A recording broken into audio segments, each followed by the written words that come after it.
السلام علیکم ورحمۃ اللہ وبرکاتہ۔ رب اشرح لی صدری ویسر لی امری واحلل عقدۃ من لسانی یفقہوا قولی۔ رب زدنی علما رب زدنی علما رب زدنی علما۔ اللہم فقہنا فی الدین، اللہم فقہنا فی الدین، اللہم فقہنا فی الدین الی آمین۔ ہم پڑھ رہے ہیں میم ساکن کے قواعد، جو کہ ہم لوگوں نے یہاں سے پڑھ چکے ہیں ادغام شفوی، اخفاء شفوی، اور آج پڑھیں گے انشاءاللہ اظہار شفوی۔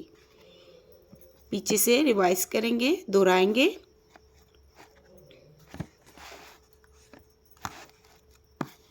میم ساکن کے 3 قواعد ہیں۔ نمبر 1 ادغام شفوی، نمبر 2 اخفاء شفوی، نمبر 3 اظہار شفوی۔ اور شفوی کے معنی ہیں ہونٹ، اور حرف میم ہونٹوں سے ادا ہوتا ہے۔ شفوی کے معنی ہونٹ ہے، اور حرف جو میم حرف ہے یہ ہونٹوں سے ادا ہوتا ہے۔ ادغام شفوی کب ہوگا؟ ادغام شفوی کب ہوتا ہے، کب ہوگا؟ میم ساکن کے بعد اگر میم متحرک آ جائے تو میم ساکن کی آواز کو میم متحرک میں مکمل طور پر ملا کر پڑھیں گے اور گنہ کریں گے۔ مثال، میم ساکن کے بعد اگر میم متحرک آ جائے تو وہاں ادغام شفوی ہوگا۔ میم ساکن کے بعد میم متحرک آ جائے تو وہاں ادغام شفوی ہوگا، یعنی گنہ ہوگا، ٹھیک ہے۔ اور اخفاء شفوی، اخفاء شفوی کب ہوگا؟ میم ساکن کے بعد اگر حرف با آ جائے تو میم ساکن کی آواز کو چھپا کر پڑھیں گے اور گنہ کریں گے۔ میم ساکن کے بعد با آ جائے تو وہاں اخفاء شفوی ہوگا۔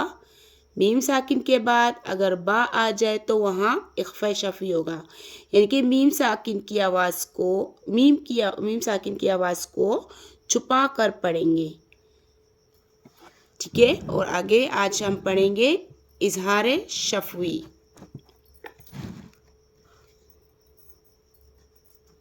اظہار شفوی، میم ساکن کے بعد میم یا با، دیکھو میم ساکن کے بعد اگر میم آ جائے تو وہاں ادغام شفوی ہوگا، میم ساکن کے بعد اگر با آ جائے تو وہاں اخفاء شفوی ہوگا۔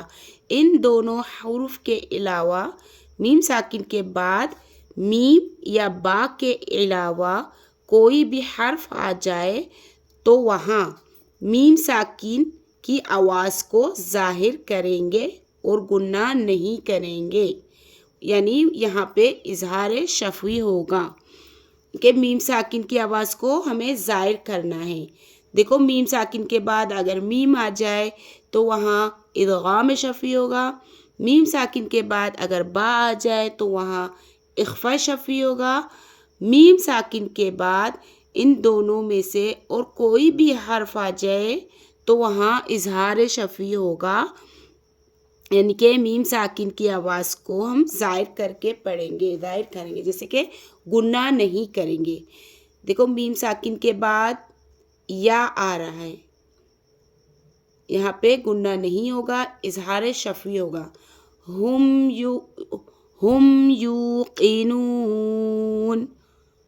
میم ساکن کے بعد یا آ رہا ہے تو یہاں پہ گنہ نہیں ہو رہا، یعنی کہ اظہار شفوی ہو رہا ہے۔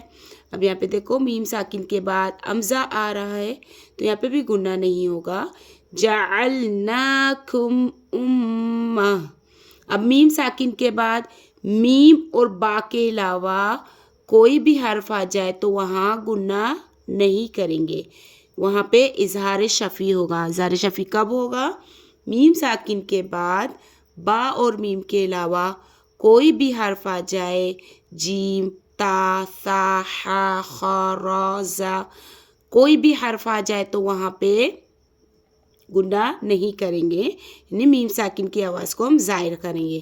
اب مثلاً ہم یوقنون، ہم یوقنون، دیکھو میم ساکن کی آواز واضح ہو رہا ہے، ہم یوقنون۔ امید کرتی ہوں آپ لوگوں کے سمجھ میں آ گیا ہوگا۔ الحمدللہ ہم لوگوں کا میم ساکن کا کے قواعد کا لیسن بھی ختم ہو گیا. السلام علیکم ورحمۃ اللہ وبرکاتہ.